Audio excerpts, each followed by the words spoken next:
नमस्कार, स्वागत है आपका सिटी पोस्ट लाइव में और मैं हूं आपके साथ अनुराधा। आपको पता है कि झारखंड विधानसभा चुनाव ख़त्म हो गया है और उसके नतीजे 23 नवंबर को आने वाले हैं और इस नतीजे में किसकी सरकार बनती है, इस पे बातचीत करने के लिए हमारे साथ हैं हमारे managing editor Shrikant Pratyush sir. तो हम जानते हैं कि सर के हिसाब से मतलब उनका अनुमान क्या कहता है कि झारखंड में किसकी सरकार बनेगी। पहले तो एग्जिट पोल के बारे में जान लीजिए। झारखंड चुनाव आज संपन्न हो गया है, दूसरे चरण का आज वोटिंग था और चुनाव खत्म होने के बाद ही एग्जिट पोल के नतीजे खबरिया चैनलों पर चल रहे हैं। दो तरह के एग्जिट पोल आ रहे हैं, एक है मैटराइज का और इसके एग्जिट पोल के अनुसार 42 सीटें, लगभग 42 सीटें आ रही हैं एनडीए को। बीजेपी और उसके सहयोगी दलों को 42 सीटें आ रही हैं। मतलब सरकार सीधे सीधी बना रहा है एनडीए गठबंधन की मैटराइज का एग्जिट पोल। लेकिन दूसरा जो एग्जिट पोल है एक्सिस इंडिया का, उसका कहना है कि इंडिया गठबंधन को 50 से ज़्यादा सीटें मिल रही हैं, 53 सीटें मिल रही हैं और एनडीए को 25 सीटें मिल रही हैं। तो कांग्रेस गठबंधन जेएमएम को 25 से 30 सीटें दे रहा है मैटराइज अपने एग्जिट पोल के अनुसार और कह रहा है कि 42 से 53-50 सीटें आ सकती हैं एनडीए गठबंधन को। तो एक एग्जिट पोल कह रहा है कि भाई एनडीए की सरकार बननी है, दूसरा कह रहा है कि बहुत प्रचंड बहुमत के साथ हेमंत सरकार की वापसी हो रही है। अब देखिए जो एक्सिस इंडिया है उसका जो आकलन है कि 53 सीटों पर इंडिया गठबंधन को जीत मिल सकती है और एनडीए 25 सीटों पर ही सिमट जाएगा। पिछले चुनाव में भी बीजेपी को 25 सीटें ही मिली थी और उस समय जेएमएम को 30 सीटें मिली थी, 5 सीटें ज़्यादा मिली थी और जेएमएम को 30, बीजेपी को 25 मिली थी। कांग्रेस 16 सीटें जीतने में कामयाब हुई थी। तो 30 और 16 मिला के हो गए 46, आराम से वहाँ सरकार बन गई हेमंत सोरेन की। आरजेडी का भी एक विधायक जीता था। झारखंड विकास मोर्चा प्रजातांत्रिक के 3 विधायक जीते थे। ऑल इंडिया स्टूडेंट यूनियन के 2 विधायक जीते थे। सीपीआईएमएल और एनसीपी के भी एक विधायक जीते थे।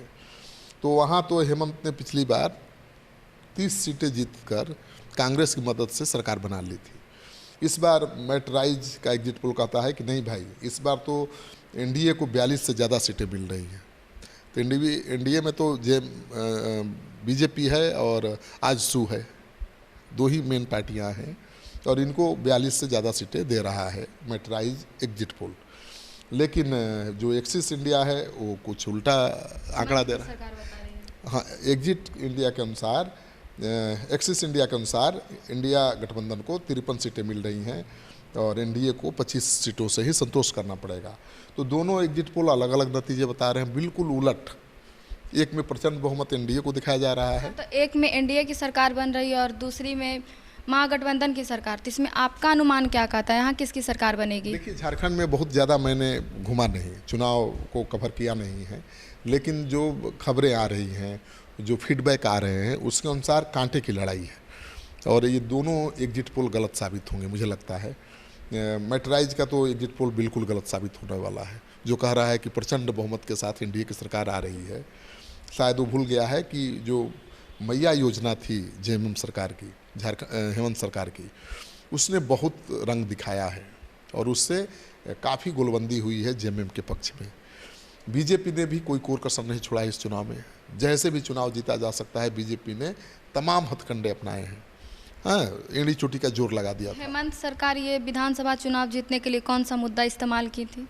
वही मैया योजना, उनका इस्तेमाल तो यही था। देखिए, पूरे देश में चुनाव हो रहा है, उपचुनाव और आम चुनाव, उसमें 2 ही मुद्दे हैं। कांग्रेस या इंडिया गठबंधन का मुद्दा है कि संविधान बचाओ और एनडीए का या बीजेपी का मुद्दा है, आपको पता ही है, एक रहोगे तो सेफ रहोगे, बटोगे तो कटोगे। तो 2 ही तरह के मुद्दे चुनाव में काम करते नज़र आ रहे थे। अब देखना है किसकी जीत होती है। बटोगे तो कटोगे, एक रहोगे तो सेफ रहोगे कि इस नारे पर लोग रिझे, या फिर मैया योजना पे। मैया योजना पर लीजिए। तो मैया योजना वहाँ ग्राउंड लेवल पर बहुत असरदार साबित हुआ है। हेमंत सरकार की अगर वापसी भी होगी तो मैया योजना के कारण ही होगी, क्योंकि हेमंत सरकार तो भ्रष्टाचार के आरोप में फंसी हुई है, आपको पता ही है। वो खुद मुख्यमंत्री रहते हुए जेल जा चुके हैं, अब दोबारा फिर मुख्यमंत्री बने हैं, तो संकट तो है, उनके सर पर हमेशा तलवार लटकती रहेगी। लेकिन मतदाता क्या करता है ये कहना बड़ा मुश्किल है। लेकिन जो मेरा फीडबैक है, जो दूर दराज के इलाकों से स्थानीय रिपोर्टर्स का फीडबैक है, जो वहाँ के लोग हैं उनका जो फीडबैक है, कांटे की लड़ाई है सभी सीटों पर और जेएमएम का अपर हैंड है। जेएमएम को भले इस बार 30 सीटें न मिले, लेकिन 25 से कम भी नहीं मिलेंगी। झारखंड में कांग्रेस पार्टी को भले 16 सीट नहीं मिले पिछली तरह, लेकिन 10-12 से ज़्यादा सीटें मिलेंगी।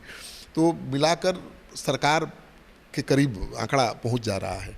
जेएमएम अगर और कांग्रेस मिलकर दोनों अगर 35 के नीचे रहेंगे तभी बीजेपी वहाँ कोई खेला कर पाएगी। अगर इससे ऊपर वो रहेंगे तो बीजेपी कोई खेल नहीं कर पाएगी, क्योंकि जो भी लाइक माइंडेड छोटी पार्टियां हैं वो बीजेपी के साथ नहीं जाएंगी, वो हेमंत के साथ जाएंगी। ठीक है, तो झारखंड में ज़्यादा संभावना है कि हेमंत सरकार की वापसी हो और एनडीए कुछ सीटों से चुकेगा इस बार भी, मुझे लगता है, जो अनुमान है। तो दोनों एग्जिट पोल जो हैं वो गले से उतर नहीं रहे हैं। कांटे की टक्कर भाई, अब एक्सिस इंडिया तो दे रहा है इंडिया गठबंधन को 53 सीटें। मुझे लगता है कि इंडिया गठबंधन को 42-45 के भीतर ही रहना है, इससे ज़्यादा सीटें नहीं आएंगी, 45 के भीतर ही रहेगा। अब 45 भी आ गया तो सरकार बन जाएगी, 42 की ज़रूरत है। लेकिन ये दे रहा है 53 सीटें एक्सिस इंडिया गठबंधन को, वो मुझे सही नहीं लग रहा है। और मैटराइज तो 42 से ज़्यादा सीटें दे रहा है एनडीए को, तो वैसा माहौल नहीं है, इतना अनुकूल माहौल नहीं है कि झारखंड में जेएमएम को आप मिट्टी में मिला दीजिएगा एक झटके में। क्योंकि झारखंड के जो आदिवासी हैं वहाँ तो ज़्यादातर आदिवासी सीटें हैं, कोल्हान का इलाका है, ठीक है, वहाँ से चंपई सोरेन आए हैं बीजेपी के पास, वो कोल्हान के टाइगर माने जाते हैं, उनका असर हो सकता है, फ़ायदा हो सकता है। गीता कोड़ा हैं बीजेपी के साथ, और भी कई जो जेएमएम के बड़े नेता थे, नाराज थे, वो इस बार बीजेपी के साथ आ गए हैं। लोकसभा में भी आए थे चुनाव में, लेकिन कोई कमाल नहीं दिखा पाए। विधानसभा चुनाव में कितना कमाल दिखा पाते हैं इस पर सब कुछ निर्भर करेगा।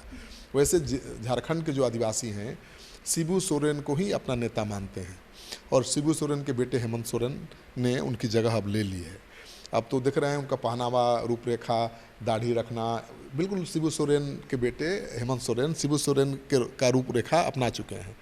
उन्हीं के हेमंत सोरेन बिल्कुल वो शिबू सोरेन की तरह दिखाई देते हैं, उनकी तरह ही बात करते हैं, ठीक है ना। और लगातार वो चुनाव के दौरान बीजेपी पर हमलावर रहे। कभी उन्होंने अपनी भाभी सीता सोरेन जो बीजेपी में हैं उन पर कोई हमला नहीं किया। चुनाव प्रचार करने भी गए इंडिया गठबंधन के उम्मीदवार का, तो अपने भाभी का नाम तक नहीं लिया। तो उसको लेकर भी चर्चा हुई कि भाई क्या बात है कि बीजेपी के उम्मीदवार का नाम ही हेमंत ने नहीं लिया। उनको कहना चाहिए था कि इनको हराइए, लेकिन हेमंत ने नहीं कहा, उन्होंने बीजेपी पर निशाना साधा। तो हेमंत ने बहुत सावधानी से चुनाव लड़ा है। ये बात जरूर है कि इंडिया गठबंधन के बड़े बड़े नेता वहाँ जमे हुए थे, और हेमंता बिस्वा शर्मा ने तो बहुत मेहनत किया, गांव-गांव गए, गली गली गए, तो उसका फ़ायदा तो बीजेपी को मिलता हुआ दिखाई दे रहा है, ऐसा नहीं है। और जो बीजेपी पिछले चुनाव में 25 सीटों पर ही सिमट गई थी, मुझे लगता है कि इस चुनाव में उसका आंकड़ा कुछ बढ़ सकता है, लेकिन इतना नहीं बढ़ रहा है कि वो बहुमत का आंकड़ा पार कर ले। अभी बढ़ने का रीज़न चंपई सोरेन भी हो सकते चंपई हैं। सोरेन है, और जेएमएम के कई नेता छोड़ करके गए हैं बीजेपी की तरफ, तो उसका फ़ायदा तो बीजेपी को मिलता हुआ दिखाई दे रहा है। और हेमंता बिस्वा शर्मा ने जिस तरह से वहाँ के चुनाव को हिंदुत्व के एजेंडे पर आगे बढ़ाया है, तो उसका फ़ायदा मिलता हुआ बीजेपी को दिखाई दे रहा है। अगर हिंदुत्व के एजेंडे ने काम कर दिया होगा तो कुछ भी हो सकता है कि तब तो मैटराइज का ही आंकड़ा और सर्वे एग्जिट पोल सही हो जाए, लेकिन ऐसा माहौल वहाँ पर नहीं दिखा। वहाँ मतदाता चुप्पी साधे रहा, लेकिन वोटिंग के दिन बहुत जोश खरोश दिखा। कई ऐसे इलाके हैं, कई ऐसी सीटें हैं जहाँ पर 12 से 13% मतदाता की संख्या बढ़ गई है। वो सब युवा हैं। तो युवा ने किसको चुना, हेमंत को चुना या बीजेपी के लिए वोट किया, उन पर हार जीत निर्भर करेगी कई सीटों पर। तो झारखंड में जो नए वोटर्स जुड़े हैं इस बार 12 से 13%, वो तय करेंगे कि झारखंड में किसकी सरकार बनेगी। और इस बार वोटिंग परसेंटेज भी झारखंड में अच्छा रहा है, मतलब लोगों ने बढ़ चढ़कर हिस्सा लिया है वोट में। तो जब ज़्यादा वोटिंग होती है, लोग ज़्यादा जोश खरोश के साथ वोटिंग करते हैं, तो ये भी माना जाता है कि जो प्रेजेंट सरकार है, सरकार के खिलाफ वो मैंडेट जाएगा। तो ऐसा हुआ होगा तब तो हेमंत सरकार की उनकी सरकार बन विदाई हो जाएगी और एनडीए की सरकार बन जाएगी। लेकिन ये ऐसा साफ तस्वीर बिल्कुल नहीं है, और एग्जिट पोल ने तो और तस्वीर को उलझा कर रख दिया है। तो आप सुन रहे थे, एग्जिट पोल पर हम चर्चा कर रहे थे, बिहार का भी कर चुके हैं पहले, झारखंड के चुनाव पर कर रहे थे। तो झारखंड चुनाव का एग्जिट पोल यही है, जो मेटराइज का है 42 सीटें आएंगी एनडीए गठबंधन को, कांग्रेस गठबंधन को 25 से 30 सीटें ही आएंगी। और जो एक्सिस इंडिया है उसका जो एग्जिट पोल है उसके अनुसार इंडिया गठबंधन को 53 सीटें आ रही हैं, एनडीए को 25 से ज़्यादा सीटें नहीं मिल पा रही हैं। पिछले चुनाव का आंकड़ा देखें तो जेएमएम के पास 30 सीटें थी, बीजेपी के पास 25, कांग्रेस के 16 विधायक जीते थे, आरजेडी के 1 विधायक जीता था, झारखंड विकास मोर्चा प्रजातांत्रिक पार्टी के 3 विधायक जीते थे, ऑल इंडिया स्टूडेंट यूनियन के 2 जीते थे, सीपीआई-एमएल और एनसीपी के 1-1 विधायक जीते थे। तो अगर इस बार भी झारखंड विकास मोर्चा प्रजातांत्रिक पार्टी अच्छा परफॉर्म करती है तो उसका फ़ायदा शिबू सोरेन की पार्टी हेमंत सोरेन को मिलेगा, जेएमएम को मिलेगा।